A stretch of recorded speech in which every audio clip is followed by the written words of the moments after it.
नमस्कार जोहार, मैं याचना जायसवाल। आप देख रहे हैं न्यूज़ झारखंड। समय हो चुका है झारखंड की खबरों को जानने का, उनसे अपडेट होने का। तो चलिए जानते हैं सुबह से लेकर शाम तक की झारखंड की तमाम बड़ी खबरों को। लेकिन उससे पहले यदि आप हमारे चैनल पर नए हैं तो हमारे चैनल को सब्सक्राइब करिए और बेल आइकन को प्रेस करिए। इससे आपको झारखंड की हर छोटी बड़ी खबरें सबसे पहले मिले। तो चलिए जानते हैं झारखंड की बड़ी खबरों को। झारखंड के वृद्धा, विधवा और दिव्यांग पेंशनधारियों को एक साथ मिलेंगे 3 माह की पेंशन। अगले सप्ताह तक राशि जारी होने की संभावना। झारखंड राज्य के लाखों वृद्ध, विधवा और दिव्यांग पेंशनधारियों के लिए राहत भरी खबर है। सामाजिक सुरक्षा निदेशालय ने पेंशन भुगतान की प्रक्रिया तेज कर दी है। अगले सप्ताह तक लाभुकों को अप्रैल से जून 2025 तक की 3 माह की पेंशन एक साथ मिल जाएगी। प्रत्येक पेंशनधारी को कुल 3,000 रुपए की राशि दी जाएगी। पेंशन भुगतान अप्रैल 2025 से लंबित था, जिसे अब जुलाई के अंत तक निपटाने की योजना है। झारखंड की जोहार परियोजना को विश्व बैंक से मिली सराहना। मुख्यमंत्री हेमंत सोरेन बोले, हम हैं आपके साथ। विश्व बैंक ने झारखंड में चल रही जोहार परियोजना की जमकर प्रशंसा की है। ग्रामीण विकास विभाग के तहत Jharkhand state livelihood promotion society द्वारा संचालित इस परियोजना ने ग्रामीण अर्थव्यवस्था को एक नई दिशा दी है। पिछले 4 वर्षों में इस योजना के तहत महिलाओं के नेतृत्व में गठित 21 फार्मर प्रोड्यूसर ऑर्गेनाइजेशन ने मिलकर करीब 21 मिलियन अमेरिकी डॉलर का कारोबार किया है। यह न सिर्फ आर्थिक रूप से उल्लेखनीय है, बल्कि महिला सशक्तिकरण का एक सशक्त उदाहरण भी है। विश्व बैंक ने रांची के कांकेर क्षेत्र में काम कर रहे एक उत्पादक समूह के अध्यक्ष आशा देवी और उनके जैसी हजारों महिलाओं की उपलब्धियों की विशेष सराहना की है। अपने आधिकारिक एक्स पोस्ट में विश्व बैंक ने लिखा, आज हम अपने व्यवसाय के हर पहलू को समझते हैं। लाभ के मार्जिन से लेकर बाजार की मांग तक हमने मिलकर संवाद करना सीखा है और अब हम जानते हैं कि हमें किसी भी हाल में कम पर समझौता नहीं करना है। मुख्यमंत्री हेमंत सोरेन ने भी एक्स पर इस पोस्ट को साझा करते हुए लिखा, झारखंड की मेरी माताएं बहनें आज सशक्त होकर आगे बढ़ रही हैं। आप सभी ऐसे ही आगे बढ़ते रहें। आपका यह बेटा और भाई हमेशा आपके साथ है। जोहार परियोजना आज झारखंड के सुदूर ग्रामीण क्षेत्रों में महिलाओं के आत्मनिर्भर बनने और स्थानीय अर्थव्यवस्था को मजबूती देने की मिसाल बन चुकी है। कोडरमा में चलती क्लास में गिरी स्कूल की छत, मच गई चीख पुकार। झारखंड में भारी बारिश का कहर लगातार जारी है। बारिश के दौरान गुरुवार को कोडरमा में बड़ा हादसा होने से बच गया। यहाँ स्कूल की छत गिरने से चीख पुकार मच गई। हादसे में आधा दर्जन बच्चे घायल हो गए। घायल बच्चों को इलाज के लिए अस्पताल ले जाया गया। स्कूल में हादसे के बाद बाहर काफी भीड़ जुट गई। इसमें घायल बच्चों के परिजनों के साथ ही स्थानीय लोग भी चिंतित दिखे। बारिश के कारण झारखंड में स्कूली बच्चों को लगातार परेशानी का सामना करना पड़ रहा है। पिछले दिनों एक दृश्य सामने आया जहां बच्चे गिरे हुए पुल पर बांस की सीढ़ी लगाकर स्कूल जाते हुए दिखाई दिए थे। इससे पहले भारी बारिश के कारण एक आवासीय स्कूल की छत पर बच्चों को पूरी रात रहना पड़ा था। बाद में प्रशासन की मदद से बच्चों को रेस्क्यू किया गया था। अब एक बार फिर से बच्चों की जान आफत में आ गई है। यहाँ कोडरमा के एक स्कूल में छत ही गिर गई। 6 साल बाद तरुण कुमार गुप्ता की भाजपा में घर वापसी। बाबूलाल मरांडी ने दिलाई सदस्यता। लगभग 6 वर्षों के निष्कासन के बाद जामताड़ा के वरिष्ठ नेता तरुण कुमार गुप्ता की भारतीय जनता पार्टी में जोरदार वापसी हुई। नेता प्रतिपक्ष एवं पूर्व मुख्यमंत्री बाबूलाल मरांडी ने अपने गिरिडीह स्थित आवास पर उन्हें पार्टी की सदस्यता दिलाई है और भाजपा का अंग वस्त्र पहनाकर उनका स्वागत किया। तरुण कुमार गुप्ता जामताड़ा जिले की राजनीति में एक जाना माना पहचान है। वे 2 बार निर्दलीय और 2 बार भाजपा के प्रत्याशी के रूप में विधानसभा चुनाव लड़ चुके हैं। इसके अलावा वे जामताड़ा जिला 20 सूत्री कार्यक्रम के उपाध्यक्ष एवं पूर्व जिला उपाध्यक्ष भी रह चुके हैं। भाजपा में पुनः शामिल होने के बाद तरुण कुमार गुप्ता ने कहा कि पार्टी ने जिस भरोसे के साथ मुझे पुनः शामिल किया है, मैं उस पर खरा उतरूंगा। संगठन जो भी दायित्व देगा उसे पूरी निष्ठा से निभाऊंगा और पार्टी को मजबूती प्रदान करूंगा। इस मौके पर बाबूलाल मरांडी ने कहा कि तरुण कुमार गुप्ता जैसे अनुभवी नेता की वापसी भाजपा के लिए सकारात्मक संकेत है। वे कुछ वर्षों के लिए पार्टी से भले ही अलग हो गए थे, लेकिन अब उनकी घर वापसी हुई है, जो हम सभी के लिए हर्ष का विषय है। कल्पना सोरेन का अधिकारियों को निर्देश, योजनाओं का लाभ अंतिम व्यक्ति तक पहुंचे। झारखंड मुक्ति मोर्चा की गांडे विधायक कल्पना सोरेन ने गिरिडीह परिसदन में एक बैठक आयोजित की। इस दौरान उन्होंने क्षेत्रीय विकास, जन समस्याओं के समाधान और सरकारी योजनाओं के जमीनी क्रियान्वयन को लेकर अधिकारियों एवं पार्टी कार्यकर्ता के साथ विचार विमर्श किया। बैठक में ग्रामीण क्षेत्रों में शिक्षा, स्वास्थ्य, सड़क एवं पेयजल जैसी मूलभूत आवश्यकताओं की स्थिति की समीक्षा की गई। उन्होंने स्पष्ट रूप से कहा कि जनता से जुड़े मुद्दों को प्राथमिकता दी जाएगी और हर समस्या का समाधान समयबद्ध तरीके से सुनिश्चित किया जाएगा। कल्पना सोरेन ने अधिकारियों को निर्देश दिया कि वे जन कल्याणकारी योजनाओं का लाभ अंतिम व्यक्ति तक पहुंचाने के लिए सतर्क और सक्रिय रहें। उन्होंने कहा कि हेमंत सोरेन सरकार आम लोगों के अधिकारों की रक्षा के लिए प्रतिबद्ध है।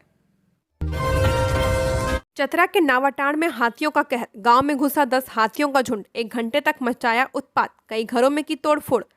चतरा के टंडवा प्रखंड अंतर्गत राहम पंचायत के नवाटांड गांव में बुधवार देर रात हाथियों के एक झुंड ने भारी तबाही मचाई है। करीब 10 हाथियों का एक झुंड देर रात गांव में घुस गया और करीब 1 घंटे तक उत्पात मचाया। इस दौरान हाथियों ने कई घरों को नुकसान पहुंचाया है और खेतों में खड़ी फसलों को रौंद डाला। गांव में दहशत का माहौल है और लोग पूरी रात भयभीत रहे। ग्रामीणों के अनुसार हाथियों का झुंड बुधवार रात करीब 1 बजे गाँव में दाखिल हुआ। सबसे पहले उन्होंने घरों को निशाना बनाना शुरू किया। कई कच्चे और पक्के मकानों की दीवारें तोड़ दी गई और खिड़कियों को भी नुकसान पहुंचाया। एक घर की खिड़की तोड़कर हाथी भीतर घुसने ही वाला था, लेकिन गनीमत रही कि समय रहते घर वालों की नींद खुल गई और वे शोर मचाकर किसी तरह बाहर निकलने में सफल रहे। ग्रामीणों ने मशाल जलाकर और शोर मचाकर हाथियों को गांव से बाहर खदेड़ा। हालांकि ग्रामीणों में अब भी भय का माहौल बना हुआ है कि कहीं हाथियों का झुंड दोबारा न लौट आए। हाथियों ने घरों में रखा अनाज खा लिया और खेतों में लगी फसलों को भी बर्बाद कर दिया है। इससे किसानों को भारी नुकसान हुआ। झारखंड में बारिश और वज्रपात का yellow alert. Low pressure area की वजह से 20 जुलाई तक मानसून का असर, रुक रुक कर होती रहेगी वर्षा। भारत मौसम विज्ञान विभाग ने झारखंड के सभी जिलों के लिए येलो अलर्ट जारी किया है। रांची स्थित मौसम केंद्र के अनुसार आज से लेकर 20 जुलाई तक राज्य में लगातार बारिश होती रहेगी। इस दौरान कई जिलों में गरज चमक के साथ वज्रपात की भी संभावना जताई गई है। मौसम विभाग ने लोगों से सतर्क और सावधान रहने की अपील की है। मौसम विभाग ने चेतावनी दी है कि इस दौरान झारखंड के विभिन्न इलाकों में हल्के से मध्यम दर्जे की बारिश होगी। कुछ क्षेत्रों में भारी से बहुत भारी वर्षा की भी आशंका है। बिजली गिरने की घटनाएं होने की संभावनाओं को देखते हुए येलो अलर्ट जारी किया गया है, जो संभावित खतरे का संकेत है, लेकिन इससे जनजीवन प्रभावित हो सकता है। रांची मौसम केंद्र के अनुसार दक्षिण पश्चिम बिहार और उससे सटे पूर्वी उत्तर प्रदेश में एक निम्न दबाव का क्षेत्र बना है। अगले 24 घंटे में यह निम्न दबाव क्षेत्र साइक्लोनिक सर्कुलेशन के रूप में बिहार और उत्तर प्रदेश की ओर बढ़ेगा। इसका प्रभाव झारखंड के मौसम पर भी पड़ेगा। टंडवा में हिरण के बच्चे को कुत्तों ने घेरा। जंगल से भटककर गांव में आया हिरण, ग्रामीणों ने बचाई जान, सुरक्षित छोड़ा गया। चतरा के टंडवा वन क्षेत्र के खैरका गांव में ग्रामीणों की जागरूकता और वन विभाग की मुस्तैदी से एक हिरण के बच्चे की जान बच गई। जंगल से भटककर गांव में आए हिरण के इस मासूम बच्चे को कुत्तों के झुंड ने घेर लिया था, लेकिन समय रहते ग्रामीणों के एक्टिव रहने की वजह से उसकी जान बच गई। जानकारी के अनुसार सीमावर्ती जंगल से भटककर एक नन्हा हिरण खैरका गाँव में आ गया। गाँव में प्रवेश करते ही उसे कुत्तों के झुंड ने घेर लिया और हमला कर दिया। मासूम जानवर अपनी जान बचाने की कोशिश कर रहा था कि ग्रामीणों की नजर उस पर पड़ी। गांव वालों ने बिना समय गंवाए तुरंत हस्तक्षेप किया और कुत्तों से हिरण के बच्चे को बचाकर उसे सुरक्षित किया। इसके बाद उन्होंने फौरन वन विभाग को इसकी सूचना दी। ग्रामीणों की इस संवेदनशीलता ने एक नन्हे वन्यजीव की जान बचाने में अहम भूमिका निभाई है। सूचना मिलते ही वन विभाग की टीम मौके पर पहुंची। टीम में वनपाल सुनील उराव, वनरक्षी महेश कुमार, मनोज कुमार और इंद्रदेव आर्यन शामिल थे।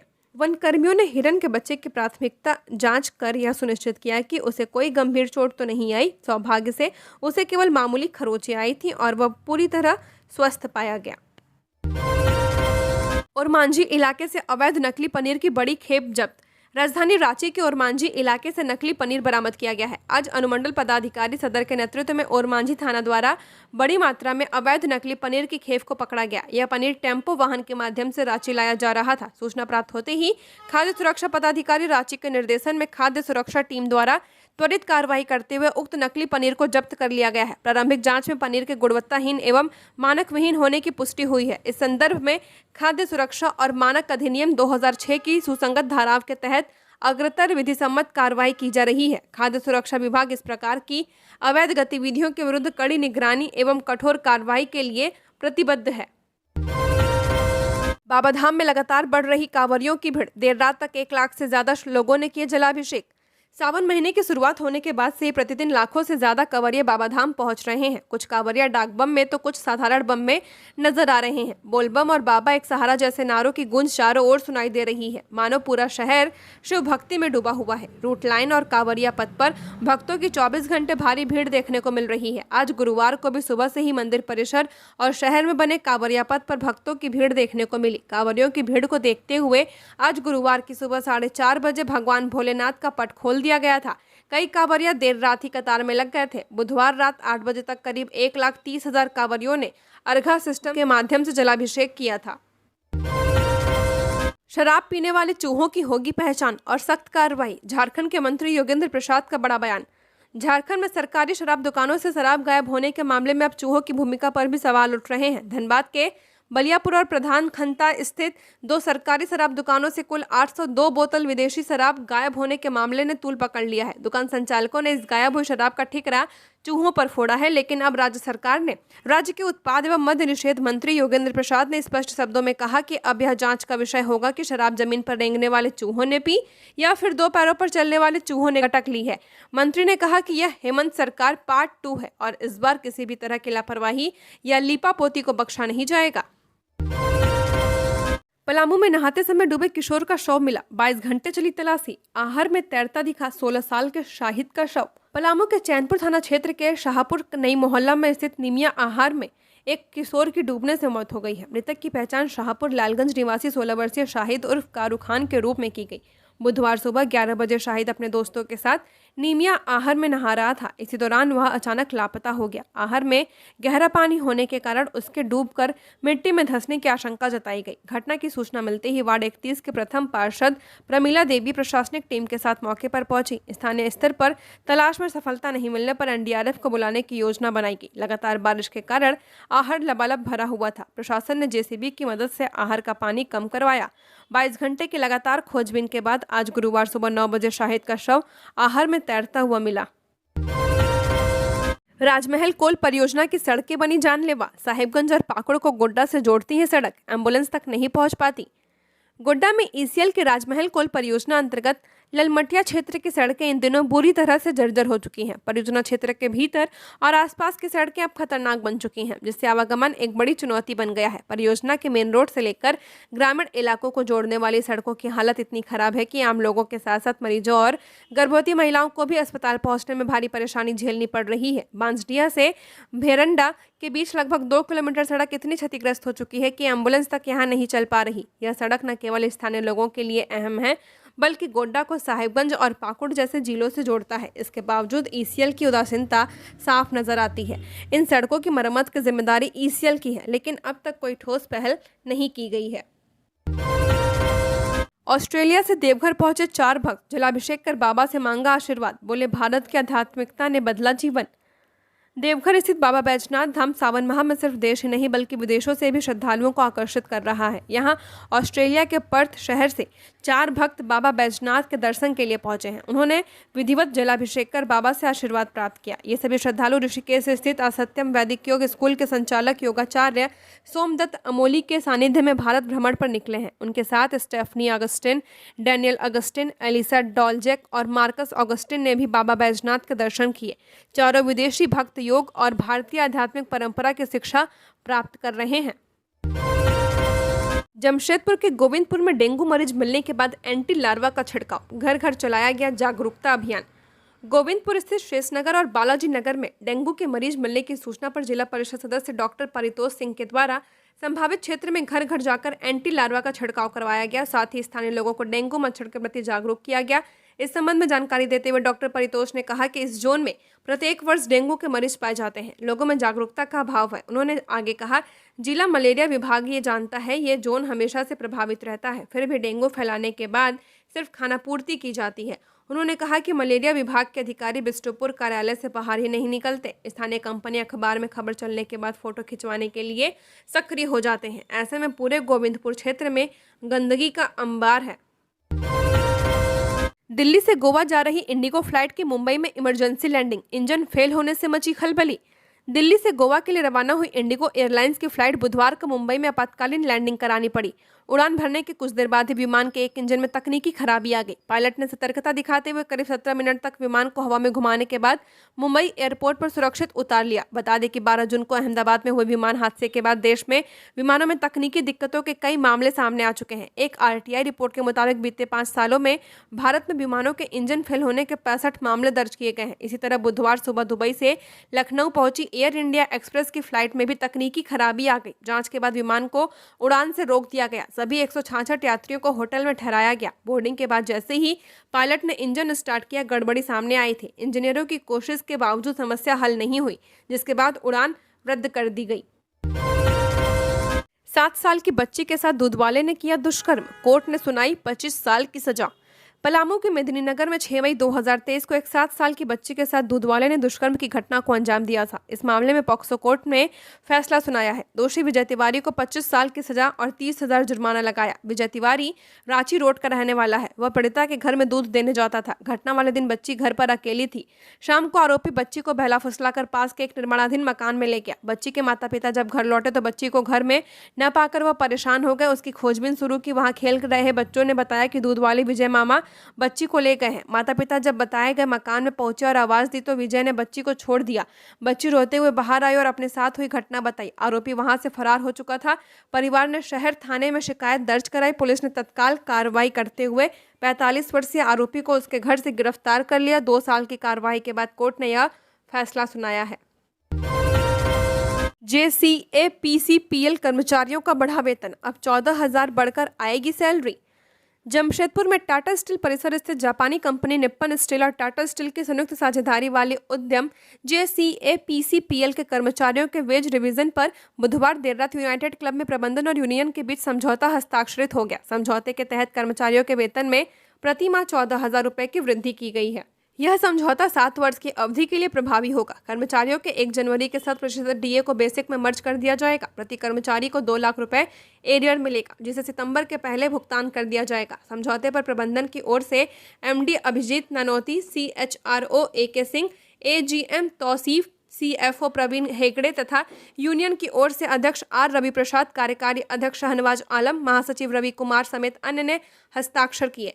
कन्वीनियंस अलाउंस में 1,200 रुपये, पर्सनल अलाउंस में 2,170 रुपये, वॉशिंग अलाउंस में 1,700 रुपये की वृद्धि की गई है। नया भत्ता एजुकेशन भत्ता के रूप में शुरू किया गया है, जो 1,300 रुपये प्रति माह मिलेगा। रात्रि पाली भत्ता 80 रुपये से बढ़ाकर 100 रुपये प्रति रात्रि पाली किया गया है। झारखंड में फाइलेरिया के खिलाफ बड़ी जीत, 2024 की तुलना में 65% कम हुए मरीज। झारखंड में फाइलेरिया के रोगियों की संख्या में भारी गिरावट सामने आई है। विभाग के मुताबिक ये आंकड़े मास ड्रग एडमिनिस्ट्रेशन चलाने के बाद सामने आया है। इस अभियान के तहत प्रभावित क्षेत्रों में सभी व्यक्तियों को फाइलेरिया रोधी दवाएं खिलाई जाती हैं, भले ही उनमें लक्षण हो या ना हो। जानकारी के अनुसार आंकड़ों में फाइलेरिया के रोगियों की संख्या में कमी देखी गई है। झारखंड में यह गिरावट 65% तक आई है। गांव और शहरों में मास ड्रग अभियान चलाने के बाद साल 2025 में अभी तक फाइलेरिया के 268 रोगी पाए गए हैं, जबकि साल 2024 में जून माह तक फाइलेरिया के 776 रोगी पाए गए थे। अब इस तरह आगे देखा जाए तो इसमें 65% की कमी आई है। मालूम हो कि राज्य भर में 10 फरवरी से बड़े पैमाने पर दवा खिलाने का अभियान चलाया गया। इस कार्यक्रम का शुभारंभ केंद्रीय स्वास्थ्य मंत्री जगत प्रकाश नड्डा और राज्य के स्वास्थ्य मंत्री डॉक्टर इरफान अंसारी ने वर्चुअल माध्यम से किया था। इसमें 1.85 करोड़ लोगों को फाइलेरिया से सुरक्षित रहने की दवा खिलाई गई। इसके लिए 14 जिलों के 91 प्रखंडों में स्वास्थ्य कर्मियों ने अपनी मौजूदगी में दवा का सेवन कराया था। स्मार्ट रांची ऐप से मिलेगी नजदीकी शौचालय की जानकारी। यहाँ जाने पूरा प्रोसेस। अब नगर निगम में आपको मॉड्यूलर टॉयलेट का लोकेशन ढूंढने की जरूरत नहीं। मोबाइल ऐप के माध्यम से आपको सबसे नजदीकी शौचालय की जानकारी मिल जाएगी। इसके लिए अपने एंड्रॉयड मोबाइल में गूगल प्ले स्टोर या एप्पल स्टोर से स्मार्ट रांची ऐप डाउनलोड करना होगा। इसके बाद ऐप खोलने पर near by me service section में जाकर नियरेस्ट टॉयलेट विकल्प का चयन करना होगा। फिर आप अपना लोकेशन ऑन करें। बस कुछ ही क्लिक में आपको आपके मोबाइल स्क्रीन पर नजदीकी शौचालय की जानकारी मिल जाएगी। रांची नगर निगम के प्रशासक सुशांत गौरव ने बताया कि यह सुविधा आम लोगों को स्वच्छ भारत मिशन के लक्ष्यों से जोड़ने व शौचालयों के अधिकतम उपयोग को सुनिश्चित करने के लिए शुरू की गई है। इसके लिए शहरी क्षेत्रों में बनाए गए सभी सार्वजनिक शौचालयों की जियो टैगिंग कर ली गई है। रांची नगर निगम क्षेत्र के आम लोगों की सुविधा को एक कदम और आगे बढ़ाते हुए स्मार्ट रांची ऐप में एक नया व उपयोगी फीचर जोड़ा गया है। खुंटी सदर अस्पताल भवन निर्माण में अनियमितता, स्वास्थ्य विभाग ने उठाया सवाल। जिला गठन के वर्षों बाद खुंटी को सदर अस्पताल के लिए करोड़ों की बिल्डिंग मिली, लेकिन वो भी अनियमितता का शिकार हो चला है। 5 वर्षों से अस्पताल का निर्माण चल रहा है, जो अब तक पूरा नहीं हो सका। नए अस्पताल के लिए खरीदी गई करोड़ों का सामान अब जंग खाने लगी है। झारखंड राज्य के राजधानी रांची से अलग होकर 12 सितंबर 2007 को 23वां जिला खुंटी बना था। जिला बनने के बाद खुंटी में कई बुनियादी इंफ्रास्ट्रक्चर लगे, लेकिन स्वास्थ्य के क्षेत्र में जिला वासियों को कुछ नहीं मिला। कोरोना काल के समय अब मरीजों की संख्या बढ़ी तो पूर्व केंद्रीय मंत्री अर्जुन मुंडा की पहल पर जिला को एक सदर अस्पताल के लिए 58 करोड़ की लागत से बिल्डिंग मिला और काम शुरू किया गया, लेकिन समय के साथ साथ बिल्डिंग निर्माण का काम भी धीमा होता चला गया। मुख्यमंत्री आवास के घेराव करने के मामले में पूर्व मंत्री रामचंद्र सहीस की डिस्चार्ज पिटीशन पर सुनवाई 28 जुलाई को।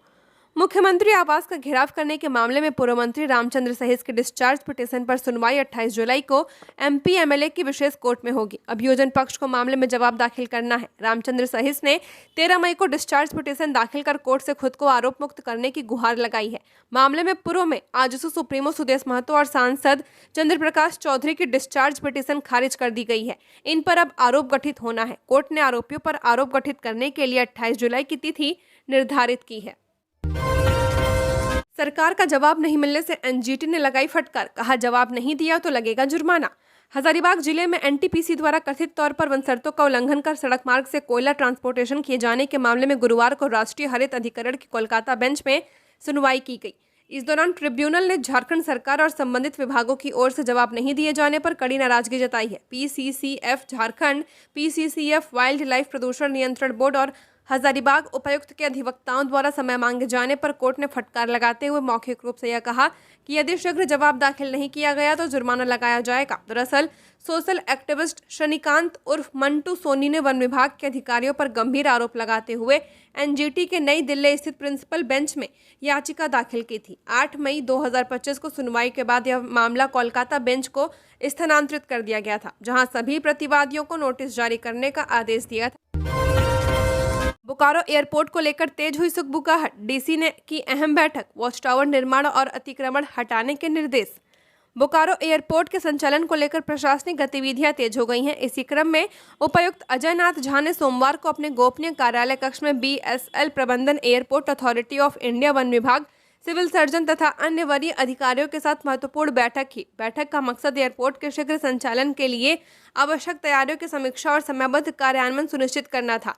उपायुक्त ने कहा कि बोकारो एयरपोर्ट का संचालन सरकार की प्राथमिकताओं में शामिल है, जिसे जल्द पूरा किया जाना चाहिए। उन्होंने सभी संबंधित विभागों को 15 दिनों के भीतर कार्यों की अद्यतन प्रगति रिपोर्ट जिला प्रशासन को सौंपने का निर्देश दिया है। बैठक में जिला वन प्रमंडल पदाधिकारी रजनीश कुमार को सतनपुर पहाड़ी की चोटी पर मासांत तक वॉच टावर निर्माण शुरू कराने का निर्देश दिया गया। वहीं बीएसएल प्रबंधन को सुरक्षा मानकों के अनुरूप 10 वॉच टावर निर्माण के लिए संबंधित विभाग से शीघ्र संवाद स्थापित करने और निर्णय लेने को कहा गया है। गोड्डा के गम्हरिया चौक पर पलटा आलू लदा ट्रक, कुचलने से बाल बाल बचे लोग, मोटरसाइकिल पूरी तरह क्षतिग्रस्त, पहुंची पुलिस। गोड्डा के महागामा थाना क्षेत्र अंतर्गत गम्हरिया चौक पर एक बड़ा सड़क हादसा हुआ। महागामा से गोड्डा की ओर जा रहा आलू से लदा एक तेज रफ्तार ट्रक बेकाबू होकर पलट गया। इस दौरान ट्रक ने सड़क किनारे खड़ी एक मोटरसाइकिल को टक्कर मार दी, जिससे बाइक पूरी तरह क्षतिग्रस्त हो गई है। प्रत्यक्षदर्शियों के अनुसार ट्रक जैसे ही गम्हरिया चौक के पास पहुंचा, चालक का वाहन से नियंत्रण हट गया। ट्रक ने पहले सड़क किनारे खड़ी मोटरसाइकिल को जोरदार टक्कर मारी और फिर पलट गया। ट्रक की गति इतनी तेज थी कि पलटने के बाद ट्रक का अगला हिस्सा बुरी तरह क्षतिग्रस्त हो गया है। हादसे के वक्त चौक पर कुछ लोग मौजूद थे, लेकिन गनीमत रही कि कोई व्यक्ति ट्रक की चपेट में नहीं आया। स्थानीय लोगों ने तुरंत पुलिस को सूचना दी। सूचना मिलते ही महागामा थाना की पुलिस घटनास्थल पर पहुंची और स्थिति को नियंत्रित किया। पुलिस ने ट्रक चालक से मौके पर ही पूछताछ शुरू कर दी है। स्कूटी से घूम घूम कर बंद घरों की करते रेकी, फिर चोरी की घटना को देते थे अंजाम, 4 गिरफ्तार। घरों की रेकी कर चोरी की वारदात को अंजाम देने वाले गिरोह के 4 सदस्यों को रांची पुलिस ने गिरफ्तार किया है। गिरफ्तार चोर गिरोह के सदस्यों के पास से चोरी के कई सामान भी बरामद किए गए हैं। रांची के रातू थाने की पुलिस ने क्षेत्र में हुई चोरी के कई कांडों का खुलासा करते हुए 4 चोरों को गिरफ्तार किया है। गिरफ्तार आरोपियों में कुम्हारटोली चूना भट्टा के पवन कुमार, कौशल सिंह, राजा साव और सुनील कुमार राय उर्फ अन्नू यादव शामिल है। इन आरोपियों के पास से पुलिस की टीम ने चोरी हुए जेवर, स्कूटी समेत अन्य चीजें बरामद की हैं। पूछताछ में पुलिस को पता चला कि इस गिरोह के सदस्य घूम घूम कर बंद घरों की रेकी करते हैं, इसके बाद चोरी की वारदात को अंजाम दिया करते हैं। इसका खुलासा बुधवार को ग्रामीण एसपी प्रवीण पुष्कर ने किया। एमबीबीएस में नामांकन के लिए काउंसलिंग की प्रक्रिया शुरू, 26 जुलाई तक होगा ऑनलाइन आवेदन। राज्य के सरकारी एवं गैर सरकारी मेडिकल व डेंटल कॉलेजों में एमबीबीएस व बीडीएस में नामांकन के लिए काउंसलिंग की प्रक्रिया शुरू कर दी गई है। झारखंड संयुक्त प्रवेश प्रतियोगिता परीक्षा परिषद ने स्वास्थ्य विभागों की अनुशंसा पर काउंसलिंग के विभिन्न चरणों की तिथियां घोषित कर दी हैं। एमबीबीएस में नामांकन के लिए नीट यूजी के प्राप्तांकों के आधार पर राज्य में मेघा तैयार होगी, जिसके अनुसार अभ्यर्थियों को सीटें आवंटित की जाएंगी। इसके माध्यम से एमबीबीएस, पीडीएस तथा बीएचएमएस में नामांकन होगा। परिषद द्वारा जारी कार्यक्रम के अनुसार नीट यूजी उत्तीर्ण अभ्यर्थी राज्य मेधा सूची में सम्मिलित होने के लिए 26 जुलाई तक परिषद के पोर्टल के माध्यम से ऑनलाइन आवेदन करेंगे। इसकी अंतिम तिथि 26 जुलाई निर्धारित की गई है। 27 जुलाई तक ऑनलाइन आवेदन में किसी प्रकार का संशोधन होगा। राज्य मेधा सूची का प्रकाशन 29 जुलाई को किया जाएगा। इसके बाद 30 जुलाई से पहली काउंसलिंग शुरू होगी। ट्यूशन से घर लौटते वक्त लापता हुई बच्ची 9 घंटे बाद सकुशल मिली। पूरे शहर ने एकजुट होकर खोजा। जमशेदपुर में बुधवार शाम टेल्को भुवनेश्वरी मंदिर के पास से 9 वर्षीय बच्ची अंशिका सिंह के लापता होने की खबर ने पूरे शहर में हड़कंप मचा दिया। बच्ची शाम 4:15 के करीब ट्यूशन से लौटते वक्त अचानक गायब हो गई थी। शुरुआती खोजबीन में जब उसका कुछ पता नहीं चला तो परिवार ने तुरंत टेल्को थाना को सूचना दी। इसके बाद पुलिस और आम नागरिकों की एकजुटता से बच्ची को खोज निकाला गया। वहीं करीब 9 घंटे बाद अंशिका की सुरक्षित वापसी ने पूरे शहर को राहत दी है। लेकिन इस घटना ने यह साबित कर दिया कि कैसे एक बच्चे की तलाश में पूरा मोहल्ला, कई अनजान लोग बिना स्वार्थ के एकजुट हो सकते हैं। कुछ ने खाना नहीं खाया, कुछ ने रात भर जागकर बच्ची की खोज की। अगर समाज ऐसे ही हर घटना में संवेदनशीलता और एकजुटता दिखाए तो कई हादसों को टाला जा सकता है। जमशेदपुर में लोकल फुटबॉल लीग टूर्नामेंट में डीवीसी की टीम 4-2 से विजयी। मनोहरपुर प्रखंड के शहरी क्षेत्र स्थित SSIP उच्च विद्यालय खेल मैदान में लोकल फुटबॉल लीग टूर्नामेंट का फाइनल मुकाबला बुधवार को खेला गया। रोमांचक मुकाबले के बाद पेनल्टी शूटआउट से डीवीसी की टीम 4-2 से विजयी रही। अपने प्रतिद्वंदी पूर्णापानी FC को डीवीसी ने हराकर खिताब पर कब्जा जमाया। बुधवार को खेले गए फाइनल मुकाबला का शुभारंभ DSP जयदीप लकड़ा, BDO शक्तिकुंज, थाना प्रभारी अमित खाखा ने संयुक्त रूप से खिलाड़ियों से परिचय प्राप्त कर किया। फाइनल मुकाबला डीवीसी मनोहरपुर व पूर्णापानी FC के बीच खेला गया। रोमांचक मुकाबले में दोनों ही टीमें को एक गोल मारकर बराबरी में रही। इसके बाद अंतिम परिणाम पेनल्टी शूटआउट में किया गया, जहां डीवीसी ने 4-2 से जीत हासिल की है। मुख्य अतिथियों ने अपने संबोधन में खिलाड़ियों का मनोबल बढ़ाते हुए सभी को नशा से दूर रहने की अपील की। कहा कि अनुशासन में रहकर खेल को खेलें। तो ये थी झारखंड की टॉप बड़ी खबरें। ऐसे ही झारखंड की हर खबरों को जानने के लिए हमारे चैनल को सब्सक्राइब करें। धन्यवाद।